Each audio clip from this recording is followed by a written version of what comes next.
You know, there's no way to wake you up on Monday like giving you a lobster cannelloni. Chef Jason Parsons, come on in here.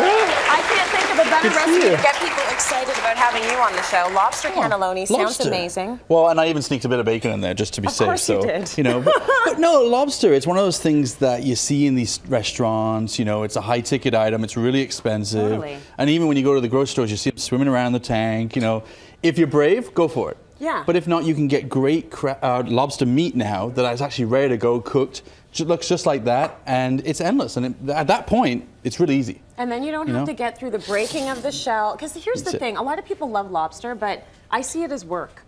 That's a lot of work. you got to get through a lot of shell. But let me tell you, you get a lobster on the counter, and you've got to cook it and crack it and do that. That's work. You put a lobster on the counter, you pour a glass of wine, you put some music on, it becomes cooking. Yes. Right? You know, like it's just, you got to kind of, you know, take it what it is.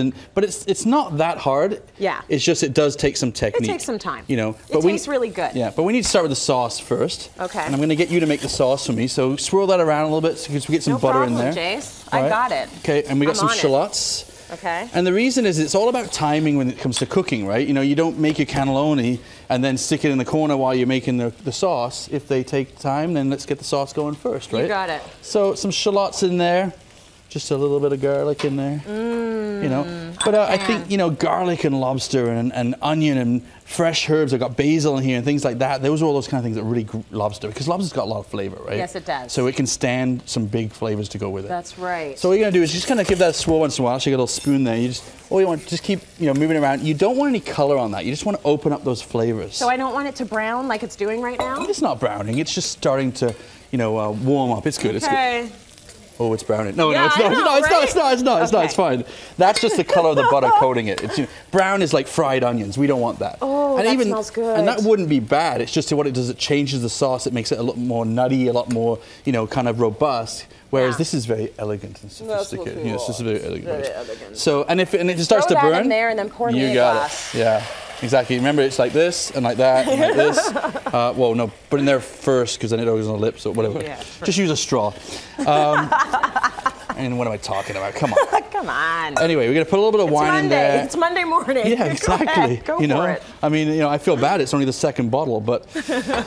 So a little bit in there, simmer it down. You know, we always hear chefs talk about reduce, reduce, reduce. But what we're doing is we're evaporating some of the moisture that's in there, concentrating the flavors. Okay. I've got a Chardonnay, got a lot of buttery, you know, rich textures, but you just want a full-bodied white wine. Okay. And then once you reduce it, it builds up those flavors. All right, now back to the lobster. So we got some, I will keep my eye on the sauce. Yep. Watching you. So fresh lobster, already cooked, ready to go. Yeah. What I'm gonna do is take some ricotta cheese. Oh boy, it's already really good. Yeah. And you know, and the thing is, you don't want it too wet. You don't want it. So you just put a little bit in to start off with. Lots of shallots in here because we want a little crunch.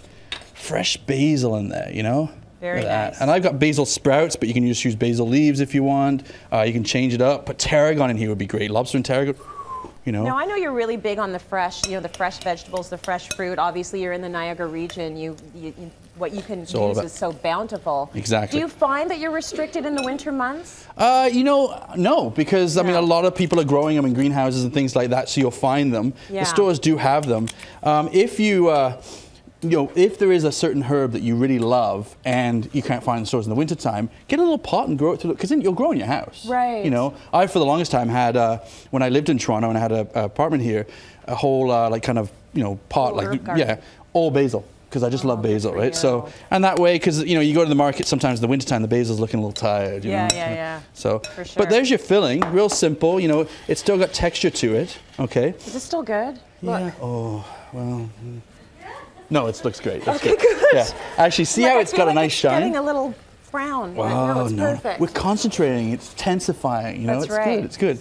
But what we do now, we're making a cream sauce. And this would be great for pasta. Yes, it would. You know, wow. It smells good already. Yeah. A little bit of cream in there. I think that's exactly what it needed. Yep. Well, no, there's one more thing it needs. Oh, the bacon. Yeah. Now, I have double smoked bacon. I love the way you think. Okay. Very nice. If you have a pancetta, you can do this. If you've got more of a breakfast bacon, what I would do is I would actually cook that first, strain off all the fat, and then put the shallots and garlic in.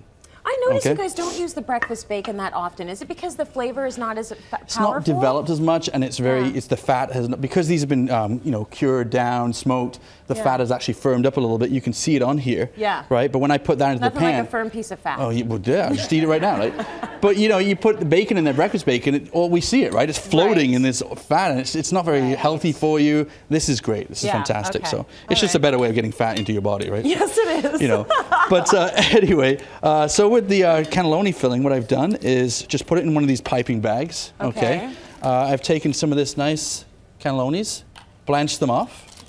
Okay, just boiling hot water. Okay. And then I've cooled them down first, so a lot easier to handle. And then all you do, stick your piping bag in there. And this is the art of it all. Although it always looks very fancy, it's very easy, because actually I have done it before. It's so easy. I mean, it's literally just putting it in like that and filling them up. And the great thing with these is once you've got them done, you can put them in the fridge, chill them up, and then when you're ready to go, all you do is you actually put that in a little dish, something like this. Yeah. You know, put it in like that. A little splash of chicken stock or veg stock just to kind of keep it moist. Yeah. And then you stick it in the oven and you warm it up. Okay. Okay. And basically, I'm going to take a couple here that are already done. You know, but I like how you just get them in these little dishes. Now you can put this on a plate too. Yeah. But I like this idea of having, you know, that warmed up, coming out of the oven, and then what you're doing is you actually then would just basically put your sauce on that and keep it warm in the oven. So now, when your guests are coming over, basically it's fresh and ready to go. Off you go. You come along. You grab your spoon, which you've got. I've got it. So look, this is how it's going to look like right there. While you plate this one, this is just a beautiful little dish. You've got a lot of these little dishes. Is that how you serve your guests in the little individuals? Well, you know, it makes it easier. It's a little pretty, and you can find them at all these little like, home scents or whatever is out there. Yeah. You put some fresh basil on top. What I'm trying to say is I'm coming over. Are you coming over? That a lot. Well, you're going to have to bring dishes because I've only got 2. Oh, okay, great. We're going to put this recipe on our website. It's cityline.ca. It is a lobster cannelloni to die for, darling. Perfect. Give it up for Jason Parsons. Thank you.